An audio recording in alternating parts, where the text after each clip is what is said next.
नमस्कार। खबर उत्तराखंड में आप सभी का स्वागत है। मैं हूं आपके साथ गरिमा वाजपेयी। खबरों में आगे बढ़ेंगे उससे पहले एक नजर आज की हेडलाइंस पर डालेंगे। निहंग विवाद पर बोले सीएम पुष्कर सिंह धामी, सबका सम्मान करना उत्तराखंड की संस्कृति, खिलवाड़ नहीं करने देंगे। उत्तराखंड में हेमकुंड साहिब यात्राएं तोड़े रिकॉर्ड, अब तक 1.28 लाख श्रद्धालु दर्शन के लिए पहुंचे। उत्तराखंड के आईटीआई करने वालों को अग्निवीर बनने में मिलेगी छूट। 153 सरकारी 82 निजी आईटीआई में दाखिले की प्रक्रिया हुई शुरू। उत्तराखंड के अडवाणी काशीपुर में एक ही जमीन की 5 बार हुई रजिस्ट्री, 30 मामलों में होगी प्राथमिकी।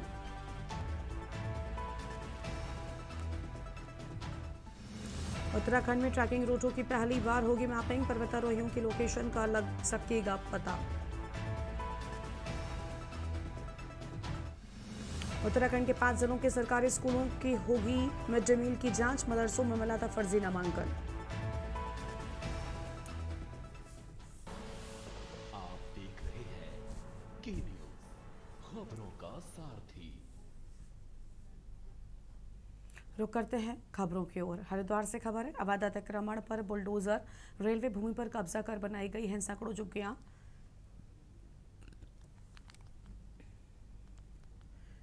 मोर्चे पर डटी प्रशासन, रेलवे और पुलिस की संयुक्त टीम। कांग्रेस नेताओं ने टीम से दस्तावेज दिखाने की मांग की। बड़ी खबर आपको हम बता रहे हैं। अतिक्रमण हटाने को लेकर क्षेत्र में हलचल तेज, मौके पर भारी पुलिस बल तैनात। अहम खबर आपको हम बता रहे हैं।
बड़ी जानकारी आपको बता दें। मोर्चे पर डटे प्रशासन, रेलवे और पुलिस की संयुक्त टीम। आम जानकारी आपको हम बता रहे हैं।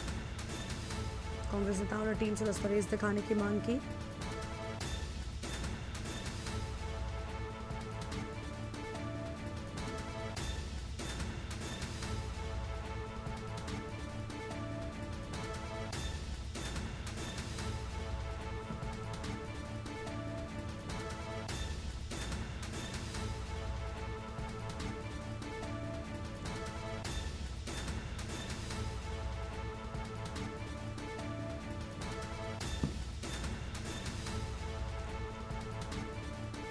रेलवे भूमि पर कब्जा कर बनाई है सैकड़ों झुग्गी झोपड़ियां। आम जानकारी आपको हम बता रहे हैं।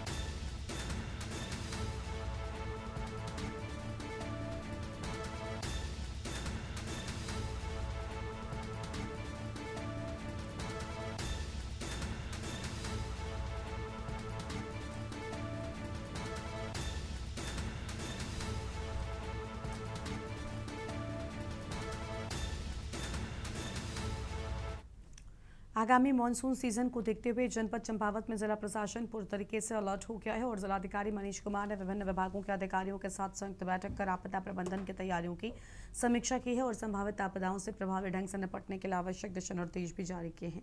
बैठक में जिलाधिकारी ने सभी विभागों को आपसी समन्वय के साथ कार्य करने के निर्देश देते हुए कहा, मानसून के दौरान भूस्खलन, सड़क अवरोध, जल भराव और अन्य प्राकृतिक आपदाओं की आशंका को देखते हुए सभी विभाग पूर्व तैयारी सुनिश्चित करें।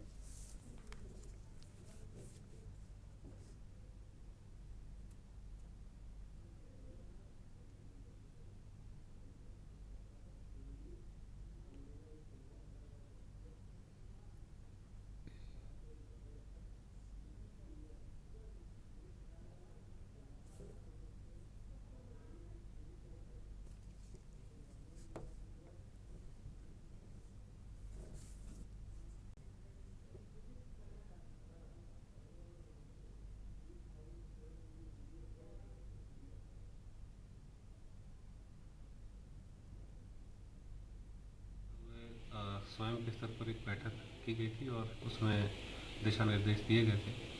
तत्क्रम में जनपद की जितनी सड़कें हैं हमारी, चाहे वो नेशनल हाईवे हो, PMGSY की हो, PWD की हो, मंडी परिषद की और ज़िला पंचायत नगर पालिका की सड़कें, इन सभी जो विभागीय अधिकारी हैं उनके साथ विगत माहों में हम लोगों ने लगभग 6 बैठकें करी हैं। इन सभी बैठकों के माध्यम से जहाँ जहाँ उनकी सड़कें हैं जिसमें गड्ढे हैं या झाड़ियाँ हैं या कहीं पॉट होल्स हैं, उनको तत्काल रूप से भर लिए जाने, झाड़ी का कटान किए जाने, जो पैच है रिपेयर करने के लिए, ये सभी पे दिशा निर्देश दिए गए हैं।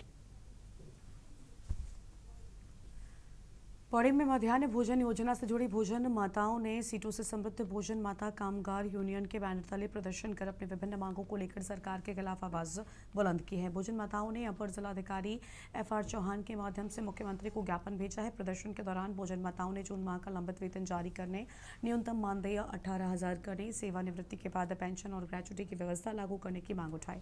साथ ही PF, ESI जैसी सामाजिक सुरक्षा सुविधाएं देने और मध्याह्न भोजन योजना के निजीकरण का विरोध भी किया है।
भाजपा मुख्यालय में आज डॉक्टर श्यामा प्रसाद मुखर्जी के बलिदान दिवस पर श्रद्धांजलि व विचार गोष्ठी आयोजित की गई। भाजपा कार्यकर्ताओं ने पुष्पांजलि अर्पित कर उनके बलिदान को याद किया। इस दौरान भाजपा प्रदेश अध्यक्ष और राज्यसभा सांसद महेंद्र भट्ट ने कहा कि डॉक्टर मुखर्जी वैचारिक पुरुष थे। अध्यक्ष ने बताया कि 23 जून 1953 को कश्मीर की अखंडता के लिए कुर्बानी दी, जिसके चलते हर साल उनके विचारों को कार्यकर्ताओं तक पहुंचाया जाता है। भट्ट ने बताया 23 जून से 6 जुलाई तक डॉक्टर श्यामा प्रसाद मुखर्जी स्मृति बूथ पर पुष्पांजलि अर्पित की जाएगी और हर कार्यक्रम में डॉक्टर मुखर्जी का चित्र रहेगा।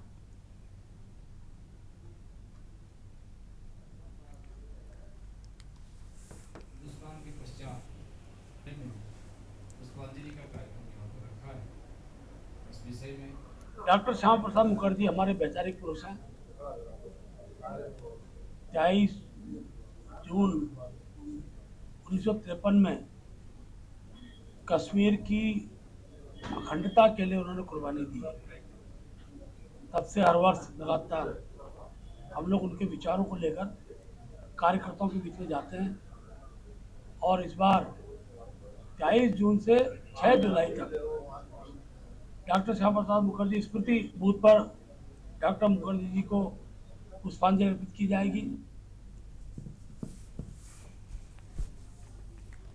प्रदेश में इसी सप्ताह मानसून के दस्तक देने के आसार हैं और इसे देखते हुए वन विभाग वन्य जीवों और वनों की सुरक्षा को लेकर पूरी तरीके से चौकन्ना हो गया है। मानसून अवधि में शिकारियों और तस्करों की घुसपैठ को रोकने व उनके नापाक मंसूबों को नस्तनाबूद करने के लिए वन विभाग ने ऑपरेशन मानसून शुरू कर दिया है।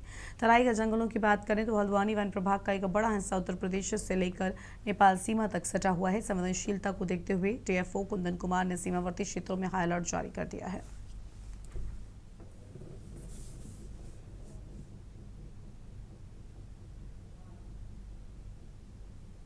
अभी मानसून सीजन प्रारंभ होने वाला है। हल्द्वानी वन प्रभाग का क्षेत्र जो है इसके अंतर्गत मंदौर वन्यजीव अभयारण्य का भी क्षेत्र आता है और हमारे जो वन क्षेत्र हैं काफ़ी दुर्गम जगहों पे स्थित हैं। तो इसके लिए हमारे जितने भी फील्ड कार्मिक हैं उनको निर्देशित किया गया है कि मानसून सीजन के दौरान वन क्षेत्रों की सघन गश्त करें। इसमें लगातार लंबी दूरी गश्त और मानसून गश्त जो है उसकी योजनाबद्ध तरीके से उसको कराया जाएगा। खबर है देहरादून से, जहां पर कर्णप्रयाग में स्थानीय लोगों और निहंग सिख यात्रियों के बीच हुए विवाद के बाद हालात संवेदनशील बने हुए। क्षेत्र में कानून व्यवस्था बनाए रखने के लिए प्रशासन ने कई इलाकों में धारा 144 लागू कर दी है। मामला राजनीतिक रंग भी लेने लगा है। बद्रीनाथ से कांग्रेस विधायक लखपत बुटोला ने इस घटना को बेहद चिंताजनक और दुखद बताया है। उन्होंने कहा, पहले पहाड़ों में लोग भाईचारे और आस्था के साथ यात्रा करते थे, लेकिन पिछले कुछ सालों में यहाँ लगातार अराजक घटनाएं बढ़ रही हैं, जो चिंता का विषय है। विधायक बुटोला ने कहा, कर्णप्रयाग जैसे संवेदनशील क्षेत्र में चारधाम यात्रा के दौरान धारा 144 लागू होना राज्य सरकार की विफलता को दर्शाता है।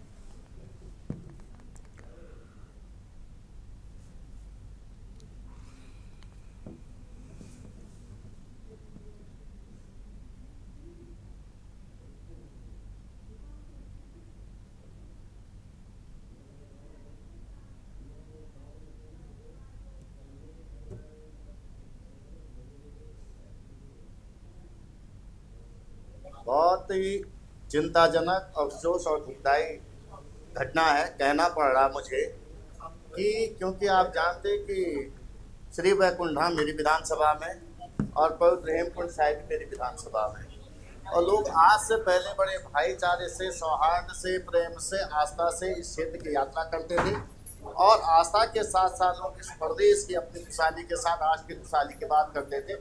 लेकिन जिस तरह से पिछले 3-4 सालों में लगातार पहाड़ों में वैमनस्यता बढ़ रही है, घटनाएं हो रही है।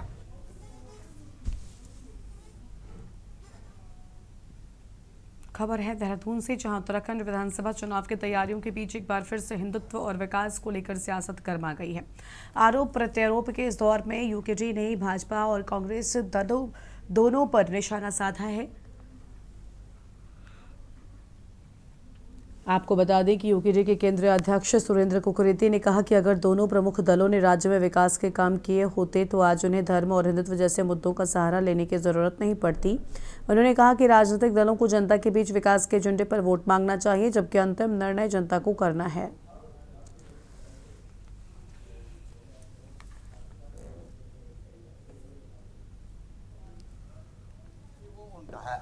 उनके पास उन्होंने विकास किया होता तो तमाम ये चीज़ें जो है करने की आवश्यकता नहीं थी। हम ये कहते हैं कि आपके अंदर अगर आपने कोई विकास किया है इस राज्य का, तो विकास के नाम पे वोट मांगे, कहाँ दिक्कत आ जाए, सीधा कहना है हमारा। और दूसरा यह है कि आप ये उत्तराखंड की जनता को देखना है कि आपने इस राज्य को धार्मिक परिप्रेक्ष्य में ये इनको जो है मंत्री और संतरी बनाना है या विकास की ओर अग्रसर। देखिए, धर्म के पुजारी हम। कदरपुर से खबर आ रही है, जहां क्षेत्र में चल रहे विशेष गहन पुनरीक्षण अभियान की प्रगति का जायजा लेने के लिए एसडीएम ऋचा सिंह ने विभिन्न बूथों और शिविरों का निरीक्षण किया है। निरीक्षण के दौरान एसडीएम ने बीएलओ और शिक्षा विभाग की संयुक्त टीम के द्वारा किए जा रहे कार्यों की विस्तृत समीक्षा की और आवश्यक दिशा निर्देश भी दिए हैं। अभियान की प्रगति पर संतोष जताते हुए कहा कि अब तक लगभग 50% कार्य किया जा चुका है। एसडीएम ऋचा सिंह ने बताया, सभी टीमें पूरी जिम्मेदारी और लगन के साथ काम कर रही हैं।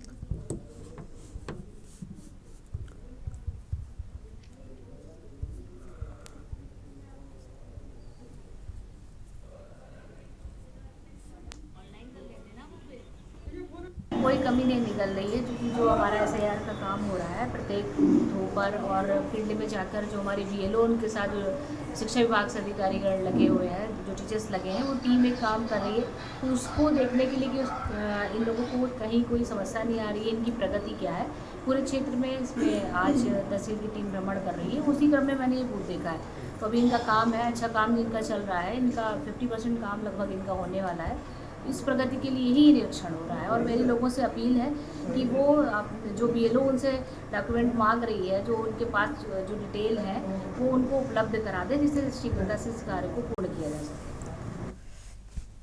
देहरादून से सियासी हलचल की बड़ी खबर सामने आ रही है। प्रदेश में कांग्रेस के द्वारा सरकार की जन विरोधी नीतियों, भूमि घोटालों और भूमाफियाओं के बढ़ते प्रभाव के विरोध में प्रदेश अध्यक्ष के नेतृत्व में सचिवालय कूच किया गया। कांग्रेस के इस प्रदर्शन को लेकर अब भारतीय जनता पार्टी ने तीखा पलटवार किया है।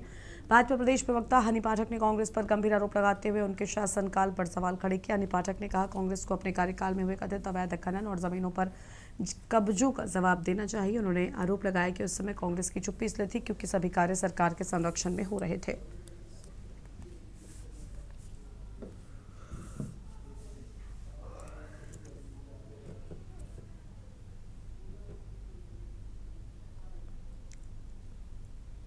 देखिए, ऐसा है, इनको पहले तो अपने ही कांग्रेस कार्यालय में जाकर दलाली कूच जो होनी है वो करना चाहिए। क्योंकि इनको अपने कार्यकाल के दौरान जिस प्रकार से इन्होंने बंदर बाट करी हुई थी और पूरी खुली छूट दी थी भूमाफियाओं को, उसको भी देखना चाहिए। 12.5 एकड़ से ज़्यादा भूमि इन्होंने एकदम खुली छूट दी हुई थी कि कोई भी आए खरीद फरोख्त करे, ये सारी चीज़ों का इन्होंने पूरा बंदरबाट किया हुआ था। लेकिन धामी सरकार ने 250 वर्ग मीटर आवासीय रूप में देने का एक कड़ा निर्देश जारी किया और इस सबसे सख्त भू कानून उत्तराखंड में धामी सरकार नहीं लाया।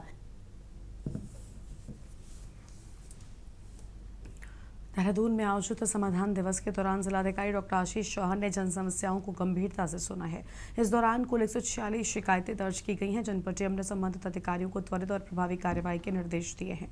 जिलाधिकारी ने साफ कहा है कि अधिक शिकायतें प्राप्त हो रही हैं, उनकी GIS मैपिंग की जाएगी और उसी आधार पर अधिकारियों की जवाबदेही तय की जाएगी। इसके साथ ही NIC को पिछले 10 समाधान दिवसों के आंकड़ों का विभागवार विश्लेषण करने के भी निर्देश दे दिए गए हैं।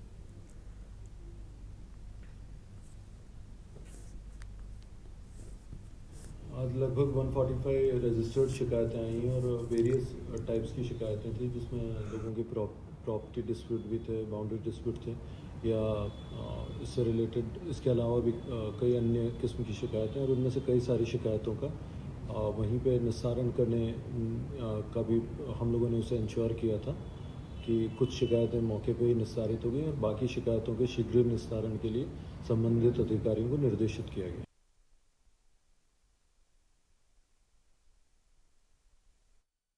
सिख यात्रियों और स्थानीय दुकानदारों के बीच विवाद थमने का नाम नहीं ले रहा है। कुछ नंग श्रद्धालु नगरासू गुरुद्वारे की छत पर चढ़ने और पारंपरिक शस्त्रों का प्रदर्शन करने का आरोप लगा रहे हैं। निहंग सिखों का गुरुद्वारे पर कब्जे का भी आरोप लगा है। नगरासू स्थित गुरुद्वारा साहिब में 20 जून को हुई घटना के बाद जिला प्रशासन और पुलिस प्रशासन पूरी तरीके से सतर्क है। प्रशासन ने स्पष्ट किया है कि गुरुद्वारे की स्थिति नियंत्रण में है। हेमकुंड साहिब और चारधाम यात्रा पूरी तरीके से सुरक्षित, सुचारू एवं निर्बाध रूप से संचालित हो रही है। अधिकारियों ने आमजन, स्थानीय नागरिकों एवं श्रद्धालुओं से सोशल मीडिया पर प्रसारित हो रही भ्रामक सूचनाओं व अफवाहों से सावधान रहने की अपील की है। खबर ये भी है कि नगरासू गुरुद्वारे की सबसे ऊपरी मंजिल पर मौजूद निहंग अपने उन साथियों की रिहाई की मांग पर अड़े हैं, जिन्हें बीते 16 जून को कर्णप्रयाग की तलवारबाजी की घटना के मामले में गिरफ्तार किया गया है, जो इस विवाद की जड़ बताया जा रहा है। वहीं गुरुद्वारे को निहंग सिखों से मुक्त करा लिया गया है, लेकिन अब इस पर राजनीतिक माहौल भी बेहद गर्मा गया है। सारे वीर भरावां नूं बेनती है जी, ਅਸੀਂ सही सलामत हाँ। ਅਸੀਂ ਕੱਲ कर्णप्रयाग जाण खातर ऋषिकेश तो आए ਸੀਗੇ। ਸਾਡਾ ਅਸੀਂ कर्णप्रयाग जाण खातर नगरासू रुके गुरुद्वारे ਕਿਸੇ ਕਾਰਨ ਸਾਡਾ मतभेद हो गया था, ਸਾਡੇ ਦੇ ਅੰਦਰ ਝਗੜਾ ਹੋਣ ਕਰਕੇ ਤਾਂ ਉੱਥੇ ਪੁਲਿਸ ਆ ਗਈ।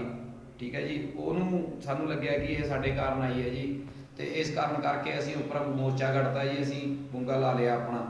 ਠੀਕ ਹੈ ਜੀ, ਹੁਣ ਅਸੀਂ ਸਹੀ ਸਲਾਮਤ ਥੱਲੇ ਉਤਰ ਆਏ ਹਾਂ, ਅਸੀਂ ਸਹੀ सलामत हाँ, गुरु घर च ਅਸੀਂ अपने घर जा रहे हैं। नगरासू गुरुद्वारा रुद्रप्रयाग में हुए घटनाक्रम के बारे में जानकारी देनी है। दिनांक 20 जून 2026 को दिन में 3:40 पर पुलिस कंट्रोल रूम रुद्रप्रयाग में 112 से सूचना प्राप्त होती है कि नगरासू गुरुद्वारा में दो पक्षों में विवाद हो गया है और उनके बीच बहस हो रही है। ये सूचना प्राप्त करने पर चौकी घोलतीर की फोर्स वहां पर पहुंचती है और उनके द्वारा वहां पर शांति व्यवस्था कायम की जाती है और मामले की पूर्ण जानकारी ली जाती है। जानकारी लेने पर यह पता चलता है कि गुरुद्वारे के सेवादारों और वहां आए निहंग सिख यात्रियों के बीच किसी बात को लेकर विवाद हो गया था। उसके उपरांत निहंग सिख छत पर चले गए गुरुद्वारे की और उन्होंने छत पर जाने के रास्ते को बंद कर दिया। प्रशासन, पुलिस और गुरुद्वारा प्रबंधक समिति लगातार उनसे वार्ता कर रही है और उनकी समस्याएं जानने की कोशिश कर रही है।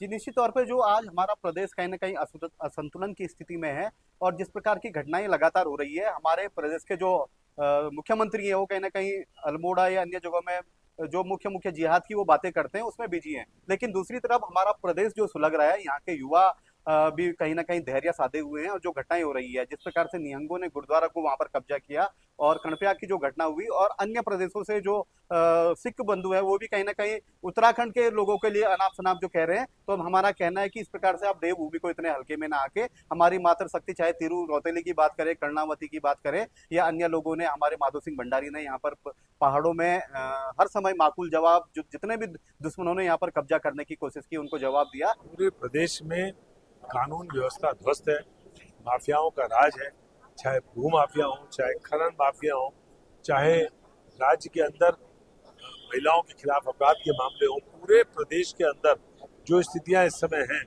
वर्तमान में अराजक वातावरण है। आप देख रहे हैं कि चार धाम यात्रा के दौरान किस प्रकार से टकराव हो रहे हैं, यात्रियों में, स्थानीय लोगों में टकराव हो रहे हैं। ये क्यों हो रहे हैं? क्योंकि पुलिस का नियंत्रण नहीं है, कानून का राज नहीं है। देखिए, कांग्रेस अपना पूरी तरह से मानसिक संतुलन खो चुकी है। जब देवभूमि उत्तराखंड में किसी भी प्रकार की अराजकता का अगर कोई भी माहौल हो रहा होता तो इस समय उत्तराखंड की स्थिति इतनी शांत नहीं होती। कहीं भी किसी भी प्रकार से जो माहौल सामने आया उसको लेकर तत्काल कार्यवाही करी गई है। पुलिस वहां पर मुस्तैदी से लगातार कार्य कर रही है। ये पूरा घटनाक्रम उस समय सामने आया जब उत्तराखंड में चार धाम यात्रा और श्री हेमकुंड साहिब यात्रा अपने चरम पर है और तब जब लाखों श्रद्धालुओं की आवाजाही के बीच रुद्रप्रयाग के नगरासू गुरुद्वारे में उत्पन्न हुआ तनाव प्रशासन के लिए बड़ी चुनौती बन गया है। उत्तराखंड सरकार ने कहा कि हेमकुंड साहिब यात्रा के दौरान हाल ही में हुई घटना को किसी भी हालत में धार्मिक विवाद के तौर पर नहीं देखा जाना चाहिए। मामले को सांप्रदायिक एंगल देने की कोशिश करने वालों के खिलाफ सख्त कार्रवाई की जाएगी। वहीं विपक्षी दलों ने सरकार पर हमला बोला है कि नगरासू की पूरी घटना चिंताजनक और पीड़ाजनक है। सालों से चार धाम यात्रा शांतिपूर्वक ढंग से संचालित हो रही है, लेकिन पिछले कुछ सालों से उन्माद और डर का माहौल बना दिया गया है। 6-7 लोगों की अराजकता ने पूरी यात्रा को डिस्टर्ब किया है। ऐसे में सवाल यह है कि शांतवादियों के प्रदेश की आबो हवा को भला कौन लोग खराब करने का प्रयास कर रहे हैं, जिसके लिए सरकार को भी बेहद सचेत होने की जरूरत है, क्योंकि अभी कांवड़ यात्रा के साथ कुंभ का बड़ा आयोजन प्रदेश में होना बाकी है। Bureau report, Uttarakhand. इस बुलेटिन में इतना ही। देखते रहिए न्यूज़ इंडिया। नमस्कार।